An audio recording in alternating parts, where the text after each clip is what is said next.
Hey, it's Christian with St. Augustine TV. Today, we're starting a series on St. Augustine City Parks. You know, St. Augustine is in an unfortunate situation in that it has a huge tourism economy, but the windfall of that taxation goes to the county by law, mostly to promote more tourism. Parks are daily use spaces. They're where kids grow up, neighbors meet, community is bolstered, and visitors form impressions. When parks are clean, functional, visually appealing, and thoughtfully designed, it reflects civic pride. But when they're neglected, poorly designed, or feel like afterthoughts, that says something too. In a city like St. Augustine, blessed with historical significance and charm, beautiful natural scenery that lends to a high quality of life, where tourism officials promise a storybook setting, parks shouldn't just merely exist. They should reflect that greater ethos. Though it is a major driver of tourism, the city amenities do not get to directly benefit. This money, for the most part, cannot be used to improve city parks. These rely on property taxes. Thus, the city park division is small, receives minimal funding, and is hamstrung from creating top-tier parks. Nonetheless, parks are details that reflect good governance. So today, we're going to grade each one of the city's parks. Each park will be evaluated on how well it fulfills its intended purpose, maintenance, visual appeal, and overall vibe, how it actually feels to spend time there. But before we start, I want to thank the city residents for their property tax dollars that go in to fund a surprising number of parks around the city. Let's get started. Not all parks are big destinations. Some are small pocket parks, little pieces of public space tucked into neighborhoods or corners of the city. These are usually hyperlocal, serve as community gathering points, allow dense areas to breathe, and can act like extensions of outdoor space for nearby residents. So let's look at the city's pocket parks.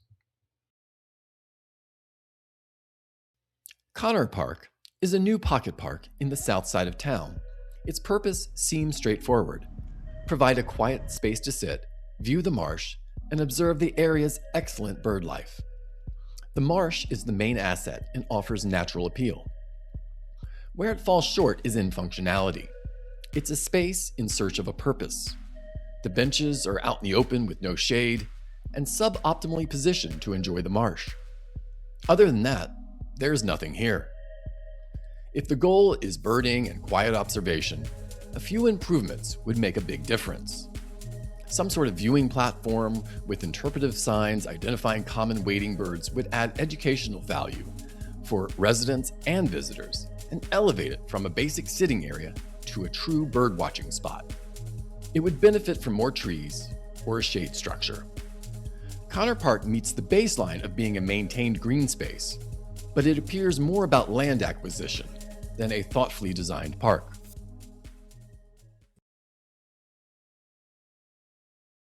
Coquina Park is a small neighborhood green space in Davis Shores, designed as a passive open space while also supporting flood protection and coastal resilience. Functionally, it succeeds in that role. It's open, simple, and serves the immediate community well. There are a couple of benches along the marsh and a few shade trees.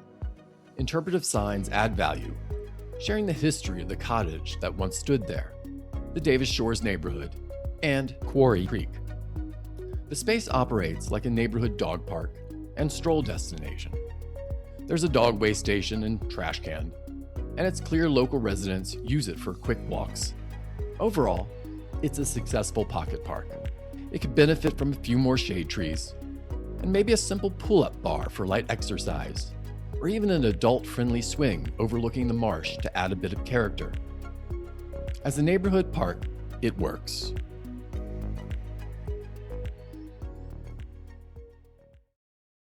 Fullerwood Park is an excellent little pocket park just north of downtown in the Fullerwood neighborhood.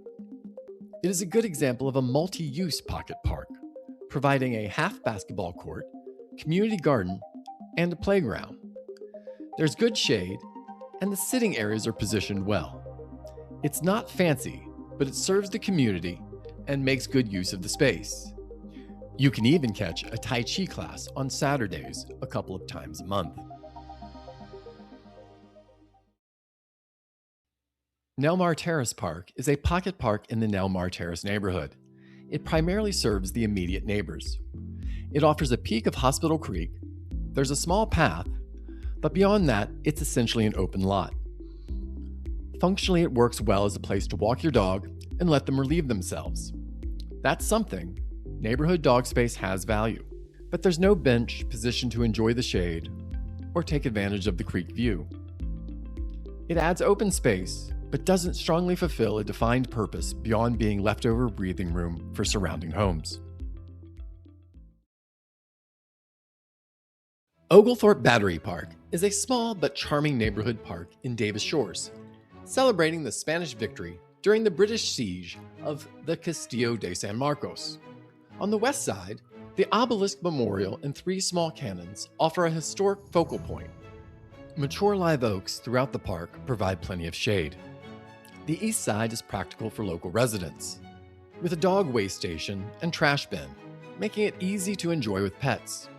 Interpretive signs add educational value and context to the historic features.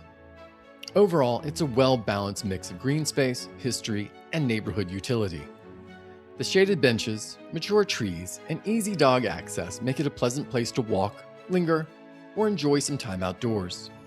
For local residents, it's a meaningful amenity that feels well used and cared for. Lincolnville Park is one of the city's newest additions, a 2024 pocket park tucked into the Lincolnville neighborhood. If you blink, you might miss it. It appears to have benefited from private funding. It's small, intimate, thoughtfully landscaped. There's shade, seating, and just enough open space for nearby residents to sit, read, play chess, or maybe practice a musical instrument. For the people who live within a block or two, this can function as an extension of their outdoor space. Having once lived near a pocket park in Baltimore, I understand the value of these. For immediate neighbors, these spaces matter. They create casual interaction, they soften density, and give breathing room. For the rest of the city, its utility is limited. It's not a destination. It doesn't serve a broader recreation need. That's not what it's designed for.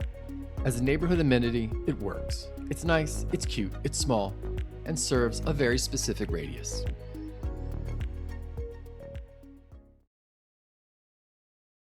Twine Park, located at the corner of Riberia and Lovett Streets in Lincolnville, is dedicated to Henry and Kat Twine, 2 important leaders in St. Augustine's civil rights movement.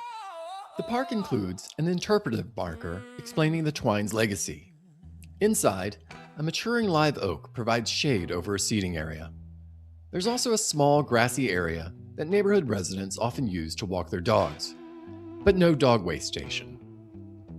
There aren't many features that encourage people to stay, gather, or actively use the space. It feels more like a city lot that was converted into green space than a fully designed park. However, when viewed as a quiet place that honors 2 important local figures, the park makes more sense. It offers a small, shaded corner in the Lincolnville neighborhood.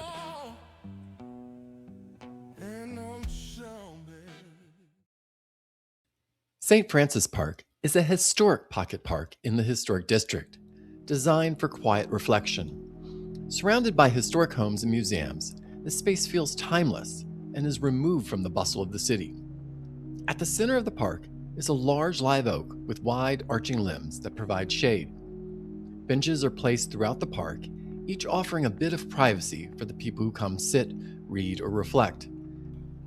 In one corner stands a statue of St. Francis, with the St. Francis Prayer inscribed on a plaque below.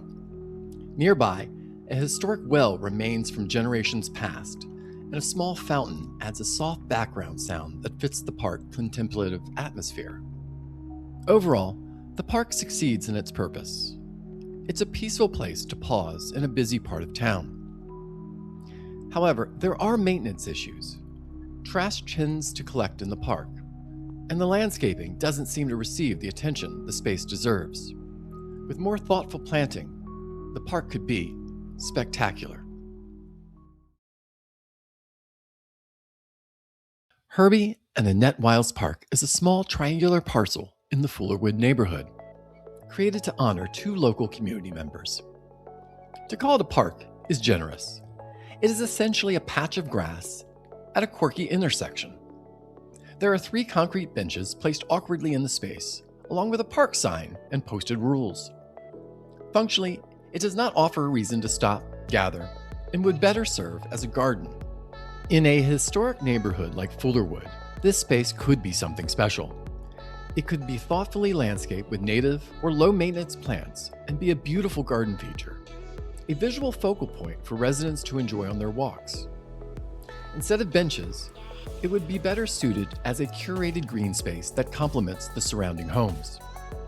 Right now, it feels undefined and underutilized. The dedication is thoughtful, but the space lacks purpose. And that's a look at St. Augustine's pocket parks, the smallest pieces of the city's park system.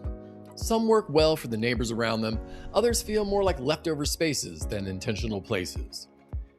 In the next episode, we'll look at the city's recreational and neighborhood parks, the places meant for play, gathering, and everyday use.